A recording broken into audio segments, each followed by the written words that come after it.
지난 한 해 은혜와 사랑으로 때로는 고통과 연민으로 우리와 함께 하신 하나님께서 2015년 을미년 새해를 맞아 새로운 다짐과 결단으로 십자가 앞에 선 사랑하는 좋은 만남교회 성도들과 그 가족 위에 변치 않는 사랑과 자비, 위로와 용기를 베푸시기를 성어버이, 성자, 성령의 이름으로 축원합니다. 새해를 맞이하여서 첫 드리는 예배입니다. 오늘 처음 뵙는 분들도 계시는데요. 우리 다시 한번 새해 덕담 나누겠습니다. 새해 복 많이 받으시고 건강하시기 바랍니다.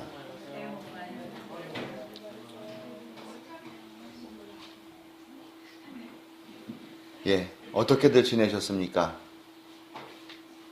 저는 송구영신 예배 때 우리 부모님이 예배 참석하러 오셨는데 오전 11시쯤 오셨다고 그래요. 저는 직장 출근해서 일하고서 아마 한 4시, 5시쯤 퇴근한 것 같은데요.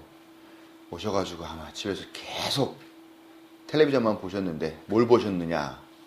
주로 빨간색 많이 사용하는 그 종편 방송 있죠? 그것만 계속 틀어놓고 보셨나 봐요. 인제에서도 꼭 그거를 틀어놓고 계시더라고요. 참 못마땅한데. 그걸 계속 보시고 또 교회 와가지고 예배당 앞에 통진당 해산 반대라고 써보신 거 보시고 와가지고 갑자기 빨갱이들은 없어져야 된다. 저런 빨갱이 정당을 해산하는 게 당연하다. 북한을 뭐하러 돕냐. 전쟁을 해서라도 다 없애버려야 된다. 그러면서 급기야는 혹시 네가 다니고 있는 그 단체도 종북단체 아니냐. 이런 얘기까지 하셔서 제가 참 난감했습니다. 아무리 설명을 해도 종편에서 하는 얘기 그 얘기 그냥 계속 반복하시더라고요. 근데 사실 종편이 정확한 증거도 없고 여기저기 떠도는 소리들을 가지고 카더라 하는 그런 이야기 정도만 하는 경우가 상당히 많은데 그럼에도 불구하고 연세 드신 분이다 보니까 남의 얘기는 안 듣고 거의 종편 아나운서 수준으로 계속 같은 얘기만 반복을 하십니다. 참 답답했고 설득을 하려고 해도 설득이 안 되고 우리 어머니는 안 그러셨는데 어머니도 그렇게 되셨더라고요. 그래서 더 가슴이 아팠는데 이 종편 참 큰일 났어요. 이 불량 채널인데 이게 모처럼 만에 한 가족이 만나서 이게 기쁘고 즐겁게 대화를 하게 해야 되는데 이 가족 간에 불화를 만들고 말이야. 싸우게 만들고 참 답답합니다. 왜 종합 편성 채널이라 해서 종편이라고 부르는 건데 그러면은 뭐 뉴스도 하고 쇼도 하고 뭐 드라마도 하고 뭐 교양 프로도 해야 되잖아요. 근데 거기는 뉴스만 하더라고요. 왜 그런 방송을 가만히 놔두는지 이 나라도 참 원칙이 없고 요지경 세상이다 하는 생각 많이 하는데 이 나라와 이 백성이 하루빨리 상식과 이성을 되찾기를 여러분들이 기도 많이 해주시고 또 생활 가운데에서도 그런 노력들을 많이 해주시기를 주님의 이름으로 다시 한번 부탁을 드립니다. 오늘 설교 제목이 한 해 어떻게 지냈으면 어떻게 지내셨습니까?죠? 여러분 지난 한 해 어떻게 지내셨습니까? 제가 이런 질문을 오늘 좀 드리려고 합니다. 어떻게 지내셨을까요? 다 알죠. 우리 교인이 몇백 명 되는 것도 아니고 어떤 일들이 있고 어떤 속 터지고 우라통 터질 일이 있었고 또 어떤 기분 좋은 일이 있었고 하는 것들 아마 다들 서로 다 아실 거라고 믿습니다. 그런데 제가 오늘 특별히 여러분들에게 질문을 드리고 싶은 것은 그리스도인으로서 어떻게 한 해를 지내셨는가 하는 그런 질문을 드리고자 하는 겁니다. 그리스도인에게 주어진 신앙적 명령이 있다. 그럼 그게 뭡니까? 두 가지. 어렵게 생각하지 마세요. 교회 다니는 이유, 하나님 믿어야 되는 이유, 두 가지 명령 때문입니다. 하나가 뭐냐? 하나님을 사랑하라. 또 하나는 뭐냐? 이와 같으니 내 이웃을 내 몸과 사랑하라. 하나님 사랑하고 이웃 사랑, 이 두 가지 잘 하시면은 그게 신앙생활 잘하는 거고, 그것 때문에 우리가 교회 나오는 거예요. 그렇게 되면 우리 삶이 행복해지고요. 그래서 과연 여러분들이 그리스도인에게 주어진 신앙적인 명령을 따라서 한 해 동안 그리스도인으로서 어떻게 지냈는가? 한번 여러분들이 생각해 보셔도 내가 이건 그리스도인으로서 참 뿌듯하게 작년에 내가 이 일을 했구나 하는 그렇게 자랑스러운 일, 한번 칭찬받고 싶은 일이 뭐가 있는지 한번 제가 여쭤보려고 합니다. 한 1분 정도 시간을 드릴 테니까 한번 곰곰이 한번 생각해 보십시오. 무작위로 제가 질문을 던질 거예요.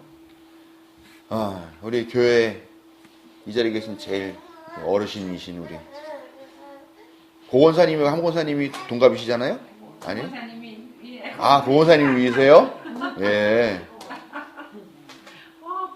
고건사님 혹시 지난 한 해 동안 내가 그리스도인으로서 참 잘했다 하고 하나님께서 칭찬해 주셔야 마땅한 일이 있다, 나 자랑하고 싶고 모범이 되고 싶다, 혹시 그런 일 기억나시는 게 있으면 하나? 없으시면 어떡합니까? 예. 그럼 넘버 2에게 가겠습니다.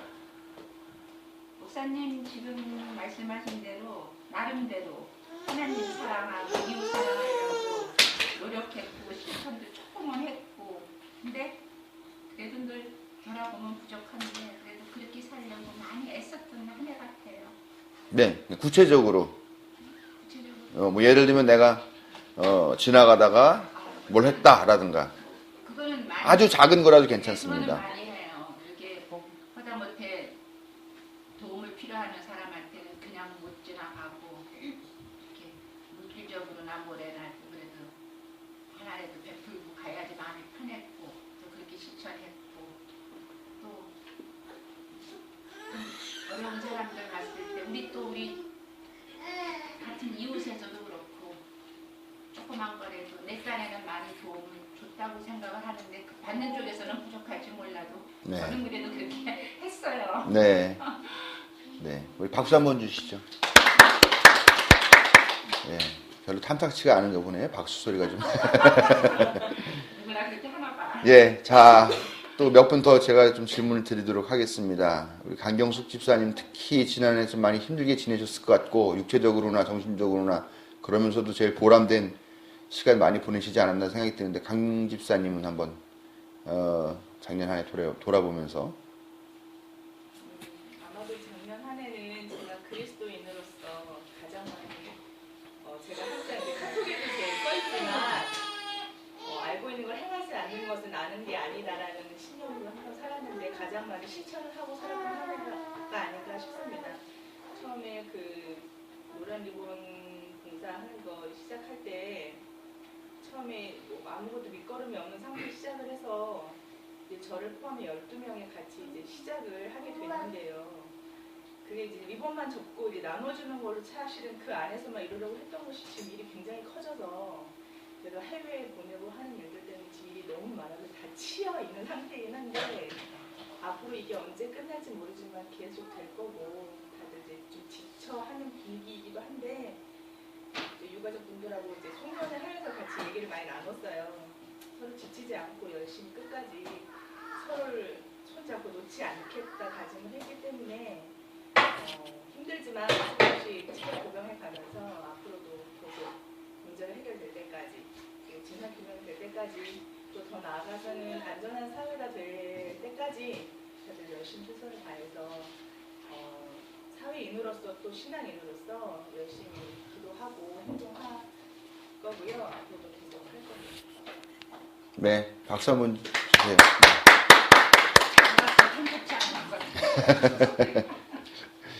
예.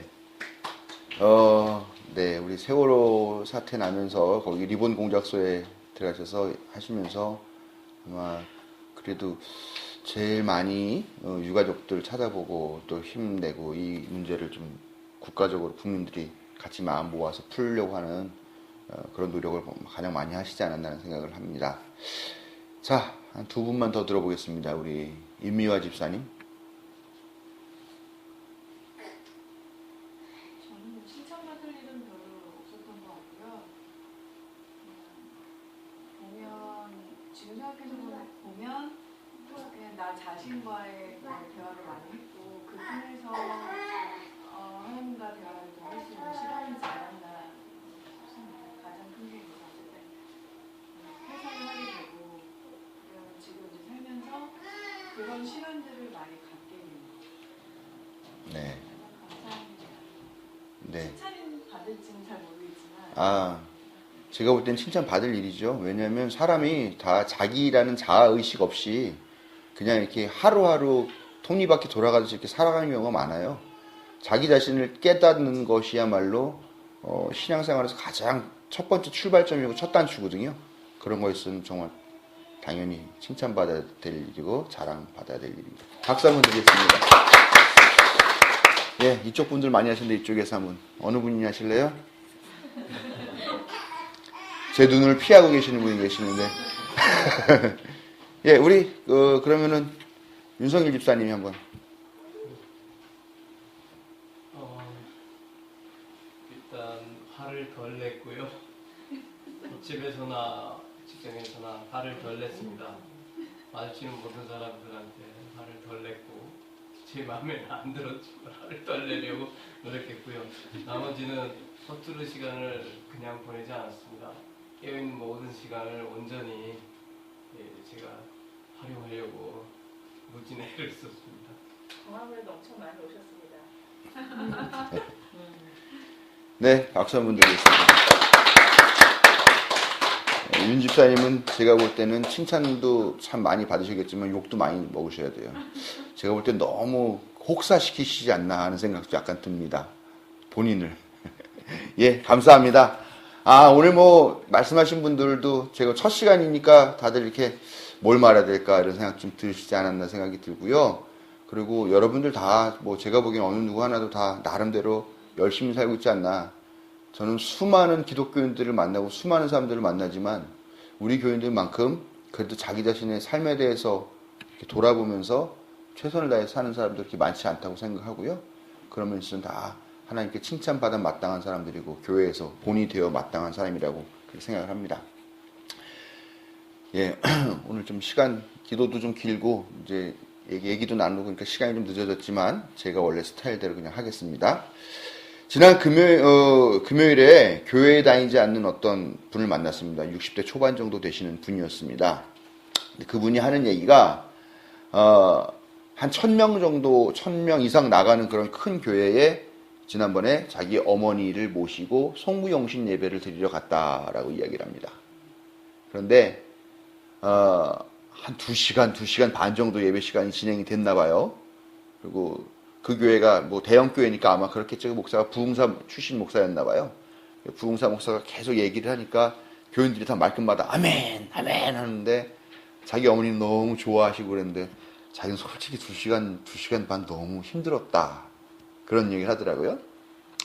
그러면서 그 목사가 이렇게 길게 2시간 정도 그 긴 시간 동안 했던 설교 내용들을 자기가 이렇게 분석을 해보니까 딱 2가지라는 겁니다. 하나는 충성하라. 하나는 감사하라. 이 2가지 주제를 가지고서 설교를 했다. 그래서 제가 그 말을 듣고서 이렇게 얘기했습니다. 대부분 목사들이 보통 그 2가지의 주제를 가지고 설교를 합니다.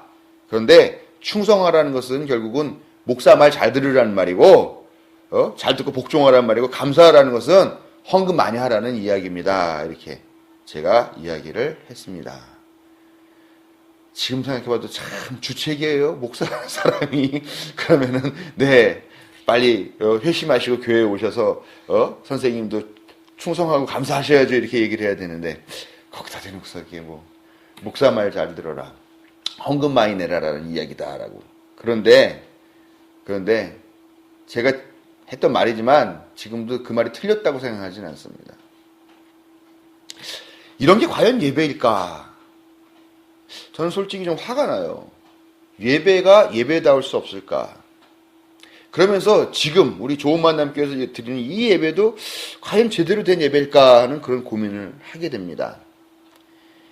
예수님의 말씀이나 예수님의 가르침이나 예수님의 어떤 삶의 모습이나 또 그 시대의 요청과 시대의 정신과는 상관없이 그저 목사들이 갖고 있는 그런 개인적인 생각들에 맞게 교인들을 계속 세뇌시키고 양적 성장에만 매몰돼가지고 헌금 부흥 하면서 전도 하면서 그렇게 떠드는 이야기꾼처럼 말잔치만 늘어놓으면서 그런 게 과연 예배라고 할 수 있을까? 그래서 우리 좋은 만남 교회는 사실은 예배가 좀 더 참된 예배가 되고 좀 더 예배다운 예배가 되게 하기 위해서 나름대로 신학적으로 분석하고 그래가지고 목사 혼자 떠들다 끝나는 것이 아니라 어떻게 하면 교인들도 좀 더 참여할 수 있을까? 직접 참여하는 순서를 어떻게 늘릴 수 있을까? 이런 것들을 고민해서 나름대로 정교하게 예배를 구성해서 드리는 게 지금 우리 예배고요. 그래서 또 꽤 괜찮게 구성된 예배라는 그런 칭찬도 주위에서 많이 듣고 있는 그런 예배 형식을 갖고 있습니다. 저는 목사라서 그런지 현실적으로 좀 예배에 대한 강박관념이 있습니다. 예를 들면 아이들이 요즘 이제 좀 걸어다니고 하면서 뛰어다니고 막 시끄럽게 하고 울고 싸우고 뭐 그러면은 사실 저는 솔직히 불편해요. 예? 오늘 현순애가 애들이 안 와가지고 오늘 갑자기 그 모든 십자가를 우리 전도사님네 두 아이가 지게 되는 이상한 분위기가 됐지만 예. 주에 우리 일주일에 딱 한 번 예배 드리잖아요. 그렇죠? 공적으로. 수요일날 뭐 다 여러분들이 오시는 것도 아니고 또 수요일날 성서 대학을 하고 공적으로 우리가 만들어서 공적으로 하는 예배라는 게 딱 한 번 드리는 예배인데 이 시간이라도 어떻게 해서라도 좀 최선을 다해가지고 경건하게 예배 드리고 목사 설교도 좀 착 듣고 하고 그래야 되는데 와서 막 아이들 뛰놀고 하고 그러면은 방해를 받아서 제대로 된 예배를 결국은 우리가 한 번도 못 드리는 거 아니냐. 아이들이 유달리 그날 건강한 날은 건강한 달은 그날 내내 제대로 된 예배 못 드린 게 아니냐. 이런 부담감이 솔직히 저한테는 있어요. 그런데 과연 제가 갖고 있는 생각이 맞느냐에 대해서는 저는 잘못된 생각이라는 건 분명히 알고 있습니다. 왜냐? 여러분 물론 교회에 건강하게 뛰어노는 아이들이 비록 좀 시끄럽긴 하지만 그런 아이들이 많은 것이 축복이겠습니까? 노인네들만 드글드글해가지고 그냥 탁 이렇게 그냥 졸고 있으면서 설교 탁 끝나면 보니까 조시는 분들이 설교가 끝나면 탁 깨시더라고요. 다른 교회 가보니까. 예, 그런 게 복입니까? 말할 필요도 없는 거죠. 얼마나 감사하고 기쁜 일인지 모르죠. 아이들이 막 시끄럽게 뛰어놀고 막 많다고 바글바글 한다는 거는 그 교회에 미래가 있다라는 그런 이야기입니다. 제가 강박관념 갖고 있지만 그 잘못된 생각이라는 것에서는 알고는 있어요. 그럼에도 불구하고 우리가 일주일에 한 번 드리는 예배인데 이렇게 방해받아도 될까? 그런 생각을 제가 갖고 있는 게 솔직한 생각입니다. 그렇다고 해서 뭐 아이들 데리고 와서 이렇게 뭐 수면제를 먹여서 데리고 오라거나 뭐 묶어놓으라거나 저 안에 가두는 그런 건 절대 아닙니다. 예, 저도 조금 더 마음을 열어야 됩니다. 그런데 정말 하나님이 우리가 주일에 예배당에 나와가지고 정해진 규칙에 따라서 찬송 부르고 기도하고 설교 듣고 헌금 바치고 손 맞잡고 축복에 기도하면서 그렇게 예배를 마치시는 이런 형식의 이 예배를 정말 기뻐하시고 원하시는 것일까? 이런 건 좀 궁금한 생각이 드는 것이 사실입니다. 오늘 읽은 말씀의 이 부분, 앞부분 누가복음 10장 1절부터의 말씀을 보면 어떤 이야기가 나오냐면요. 예수님이 72명의 제자를 앉혀놓고서 야 내가 곧 이 마을 저 마을로 가려고 하는데 니네가 먼저 가서 좀 길을 닦아놔라. 그러면서 72명을 두 명씩 짝을 지어가지고 그 각 마을로 보냅니다. 보내면서 뭐라고 말씀하시느냐? 돈주머니도 갖고 가지 말고 물건 담을 자루도 갖고 가지 말고 여벌 신발도 갖고 가지 말고 심지어는 다른 복음서에는 지팡이도 가져가지 말라고 그렇게 돼 있어요.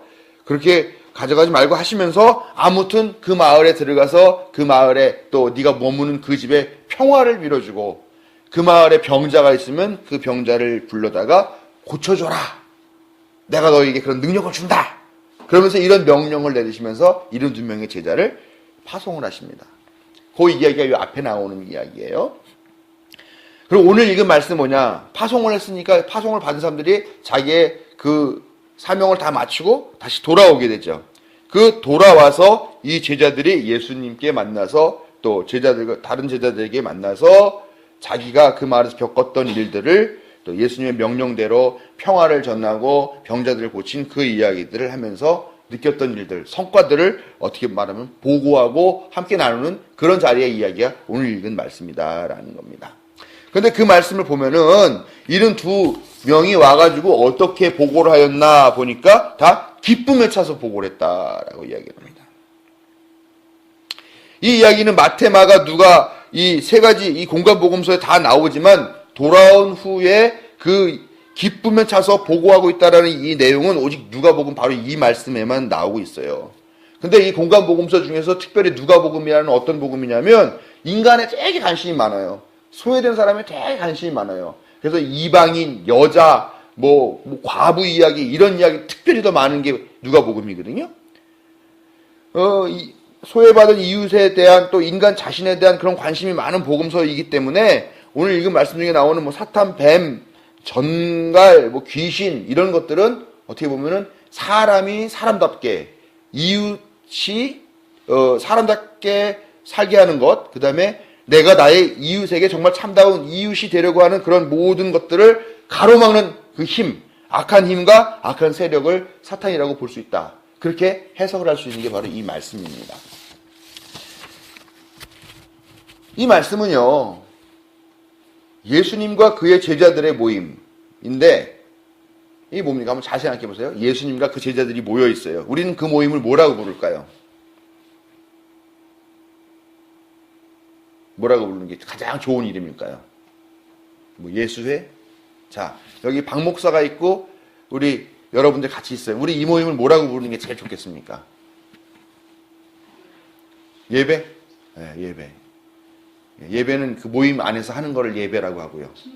침묵해? 아니, 그동안 그런 목적으로 나오셨던 거예요, 우리 교회? 예. 교회죠, 교회. 교회요? 교회가 건물을 말하는 게 아니죠? 사람들의 그 모임을 갖다 교회라고 그러는 거죠. 그러면 예수님과 이 제자들이 모여있는 이 모임이 뭐라고 그럴까요? 교회죠. 근데 지금 예수님과 제자들이 모여있는 이 모임은 무슨 교회냐? 맨 처음 교회. 첫 번째 교회. 초대교회는 사실은 예수님이 돌아가신 다음에 모인 걸 초대교회라고 하니까 이건 오히려 초대보다도 더 본질적인. 최초교회. 그렇죠. 최초교회. 맨 처음 교회. 예수님께서 교회란 어떤 것이 되어야 하는 것인가라는 그 본을 보여주기 위해 제시한 그런 모임, 그런 교회였다라는 거죠. 예수님이 주재하시던 모임, 즉 맨 처음에 교회에서 했던 게 뭐냐? 오늘 말씀 보니까 제자들이 세상 가운데 나가 살면서 예수님 말씀대로 살고 예수님이 주신 능력대로 살고 그렇게 되면서 그 살다 보니까 만나게 된 감동과 기적과 자기의 깨달음과 그런 것들 다 모여가지고 예수님, 제가 예수님 가르쳐주신 대로 했더니 이런 일이 일어났어요. 이런 기쁜 일이 있었습니다. 사람이 이렇게 변했습니다. 이렇게 병자가 일어나는 일이 있었습니다. 이런 감동과 기쁨을 나누는 것을 주된 내용으로 삼았다라는 겁니다. 그게 뭐냐? 바로 예배. 예수님과 제자들이 모여있는 것은 교회. 교회에서 모여가지고 한 게 뭐냐? 기쁨을, 감동을, 자기가 살면서 했던 그런 내용들을 나누는 것. 그게 예배. 예배라는 것은 결국은 예수님을 통해 받은 능력과 말씀을 세상에서 활용하여 사람이 사람답게 살지 못하도록 방해하는 세력과 맞서는 것, 그리고 그 맞서 싸운 내용, 그리고 결국은 의의 최후 승리를 이룬 그 내용을 예수님과 우리 신앙의 동지들과 함께 나누고 보고하고 칭찬받고 위로받고 또 격려받고 하고 그것으로 인해서 기뻐하는 것이 바로 예배다라는 사실을 오늘 말씀은 우리에게 증거하고 있다는 것입니다. 오늘날 우리가 주일에 드리는 예배, 왜 주일에 예배를 드립니까? 원래 유대교회에서는 거룩한 날이 안식일이죠. 근데 우리는 왜 주일날 예배를 드립니까? 혹시 아세요? 왜 안식일 다음 날인 일요일날 왜 예배를 드립니까? 그리고 왜 이 날을 왜 주일이라고 부릅니까? 그렇죠. 우리 오 권사님이 이제 아주 약진하고 계십니다. 네, 맞습니다. 우리 수요 성서대학이 키워놓은 우리 가장 지금까지도 빠지지 않고 그 예수님이 부활하신 날이 안식 후 첫날, 즉 주일이었다라는 거죠. 안식일은 토요일 말하는 거거든요. 그날 우리가 이 날을 기념해서 이날 맨날 모여가지고 이렇게 모여서 예배드리는 이유는 이날이 쉬는 날이기 때문이기도 하지만 예수님께서 죽음이라고 하는, 그러니까 즉 생명을 가장 크게 위협하는 그 죽음이라는 가장 악랄하고 가장 크고 어쩔 수 없는 그 세력을 이기고 다시 부활한 날, 되살아난다는 날, 즉 죽음을 이기고 생명의 승리를 선언한 날이 바로 주일이기 때문에, 일요일이기 때문에 일요일 날 우리가 이 주의 일이라고, 날이라고 말하면서 이날 예배를 드리는 거죠. 그래서 우리가 주일날, 일요일날 주님의 부활을 기념하고 그 승리를 축하하는 그런 기념 행사를 갖기 위해서 우리가 이날 모여서 맨날 그 기념 행사가 바로 예배예요. 그런데 제가 지금 이 시대를 보면 어떤 생각이 드느냐 하면, 기념 행사는 있어요. 여러분 기념 행사. 근데 뭘 기념하고 있는 거지? 가 없는 경우가 많더라는 겁니다. 야, 승리했다! 승리를 축하한다! 그러는데 뭘 승리한 거지? 하는 승리의 내용, 어떤 것을 어떤 승리를 하는 것을 축하하는 것에 대한 내용은 빠져 있는 게 지금 우리의 예배가 아닌가. 목사 잘못이죠. 목회를 잘못입니다. 예배를 이렇게밖에 만들지 못한 게. 그래서 이제는 승리의 내용을 함께 나누는 그런 예배로 회복되어야 되지 않겠는가. 주님이 새해 첫날 저에게 그런 가르침을 주셨습니다. 예배가 너무 형식화되고 고정적인 느낌이 좀 들어요. 교회가 처음에는 이런 조그만 집단 몇 명이 모여서 시작을 하죠. 모든 종교가 다 그렇습니다. 그러면 막 다른 종교한테 막 이단이다, 사이비다, 막 온갖 비판과 비난을 다 받지만 꿋꿋하게 성장하여서 살아남는 종교는요, 결국은 크게 되죠. 그러면은 처음에는 그냥 친구들끼리, 가족끼리 모여서 주먹구구식으로 하던 것들이 어느 정도 큰 종교가 되고, 공적인 종교가 되고, 세계 종교가 되면은, 그다음부터는 잘 짜여지고, 멋있고, 고급스러우면서도 상징적인 그런 여러 가지 것들을 요구하게 됩니다. 우리 기독교도 사실은 그렇습니다. 그렇게 돼서 오늘날 만들어진 게 우리 예배의 틀이죠. 개신교는 조금 덜하지만, 천주교, 가톨릭 가보면 얼마나 그 예배 자체가 정말, 거룩하다, 그런 느낌이 날 정도로 이렇게 만들어가고 있는 거죠. 근데 그렇다고는 하지만, 과연 그것이 예수님이 그의 제자들과 같이 만나가지고, 야, 너 가서 무슨 일 있어? 한번 그 얘기를 해봐. 감동을 나눠봐. 하면서 막, 기뻐가지고 공감하고 격려하고 했던 그 첫 예배, 그 교회의 첫 예배와 비할 수는 없다라는 것입니다.